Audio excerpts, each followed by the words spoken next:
Getting donations directly to the people who need them most and making children's lives easier whilst going through the difficulties of living in a refugee camp is the aim of Noah's Land. The idea to start the charity came when the team visited a camp themselves. We went out to Dunkirk to the refugee camp and were concerned with the inner politics of how charities are running out there, and decided that we would like to do this ourselves in order to ensure that the kind donations that people give are given straight to the people.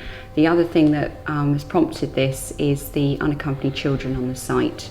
Now there are over 120 unaccompanied minors, and we want to protect them whilst they're there. We want to try and give a bit of joy to their day-to-day lives that can be mundane on a grey camp, and just to deliver toys, bicycles, anything that could make them happier during a normal day, and also to protect them from smugglers, child traffickers, if they exit the camp. So we'd like to organise some chaperone system where we have a volunteer that remains on the camp if given permissions to look after them. For Harrison, who's only 17, going to the refugee camp in Dunkirk was an eye-opener. I met a little boy called Mohammed. He was 7 years old, same age as my little brother, same age as siblings and children of people probably watching. It was eye-opening. It was scary to think that I've lived such a good life compared to them. To think what they have to go through on a day-to-day basis, their suffering, their strength, also their courage. They've got through all this. They've come from a different country. They come to a foreign land, not through choice. The reason they have to do it is because their own countries are unsafe to live in. It's not suitable for them. It's not suitable for anyone. It's not a lifestyle to be surrounded by bombs and war and fire and death. It's not a life. It's wrong. We in this country, we have so much, but we don't appreciate it. 7-year-old boys like Mohammed have no parents. He's come alone. He's in the skip, wasn't he, when you found him? Trying to make a bike, He doesn't even have a bike. We all have bikes, We might not have the top of the range bikes, but we think because we don't have a brand new bike, we have it hard. He's pulled a wheel and a seat and a frame out of a skip and tried to make a bike. The team got Mohammed a new bike, but unfortunately it didn't last long and was destroyed after a devastating fire in the camp.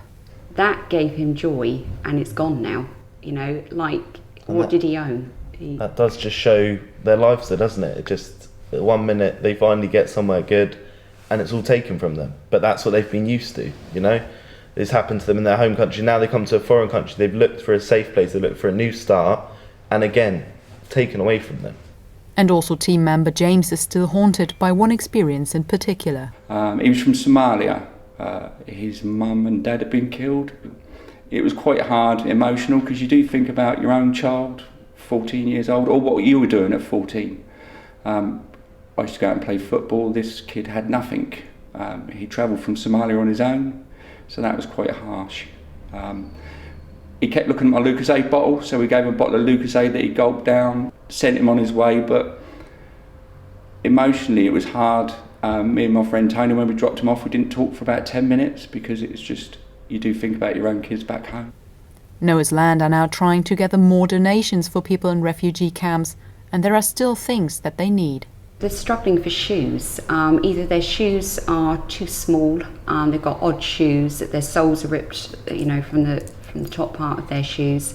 Now, that's sad to see that you've got people walking at such a slow pace that you think, have they injured their leg? What's up with them?